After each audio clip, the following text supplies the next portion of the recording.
उन्होंने कहा पास्टर जी वो तो अब बड़ा हो चुका लड़का। श्रापों से आजादी होने के कारण उसके लक्षण होते हैं आनंद और आशीष, और आपका भविष्य उज्जवल होने लगता है।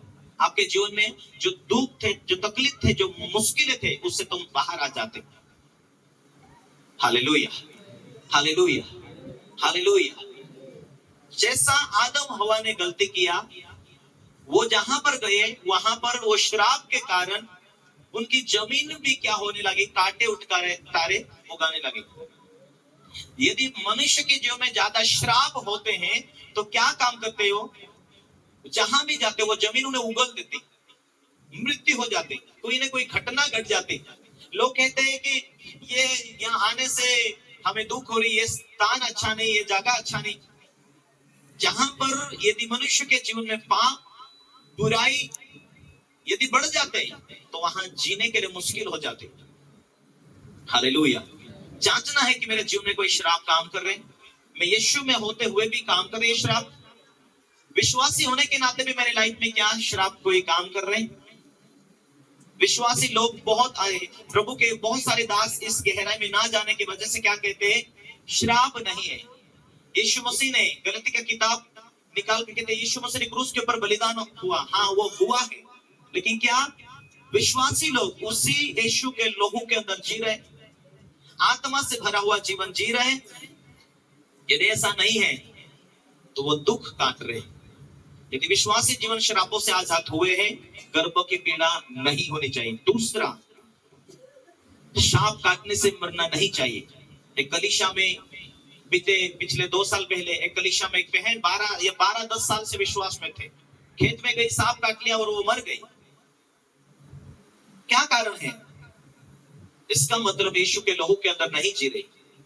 परमेश्वर का वायदा है कि तुम मसीह में नई सृष्टि होने के नाते तुम पवित्र आत्मा पाया हुआ जीवन यदि जी रहे और परमेश्वर की आत्मा के द्वारा तुम चल रहे तो तुम्हारे जीवन से सारे श्राप टूटेंगे। Hallelujah, hallelujah. यदि आप यीशु में वाकई में आप पवित्र आत्मा की भरपूरी में चल रहे, श्रापों से आप आजाद है, बिना दर्द से बच्चा होना चाहिए, क्योंकि ये आशीष है। बच्चा यहोवा का दिया हुआ भाग है।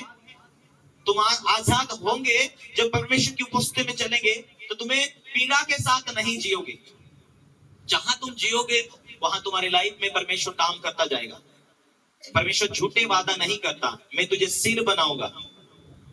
नीति वचन 4:18 में कहता धर्मी उस दोपहर के समान होगा, सूर्य जब उगता है वो अधिक अधिक बढ़ता जाता है, उतना उसकी रोशनी तेज होती जाती है। उस रीति से विश्वासी लोग बुद्धिमान होते जाएंगे, बीमारी से चंगे होंगे, लोगों को सलाह देंगे, वो लोगों के लिए आशीष का कारण ठहरेंगे। वो खुद पीड़ित रहेंगे तो दूसरों को क्या वो पीड़ाओं से बाहर निकालेंगे। हालेलुया। तुम विश्वास में हो, यदि तुम परिपक्व की ओर बढ़ रहे, तुम्हारी पीड़ा लाइफ टाइम के लिए खत्म होगी, क्योंकि तुम्हारे देह के अंदर परमेश्वर अपनी आत्मा के द्वारा बैठता है। तुम्हें मालूम होना चाहिए कि जहां पवित्र आत्मा है वहां तुम आजाद होते।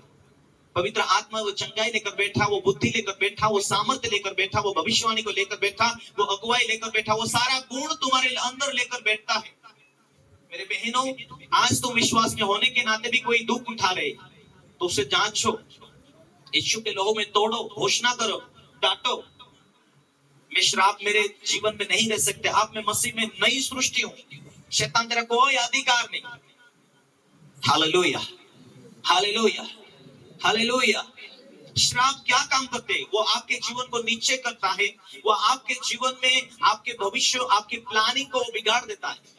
पैसा जमा करते, कुछ लेना चाहते, कुछ घर बनाना चाहते, कोई गाड़ी लेना चाहते, कोई व्यवसाय डालना चाहते, लेकिन वो यदि श्राप आपके जीवन में कोई काम कर रहा है तो अचानक बीमारी देकर वो पैसा खत्म कर देता, अचानक आपके जीवन में वो कहीं ना कहीं गलती करवा देता, अचानक आपके जीवन में कहीं एक्सीडेंट करवा देता या बीमारी आ जाती, जो लेना चाहते वो ले नहीं पाते।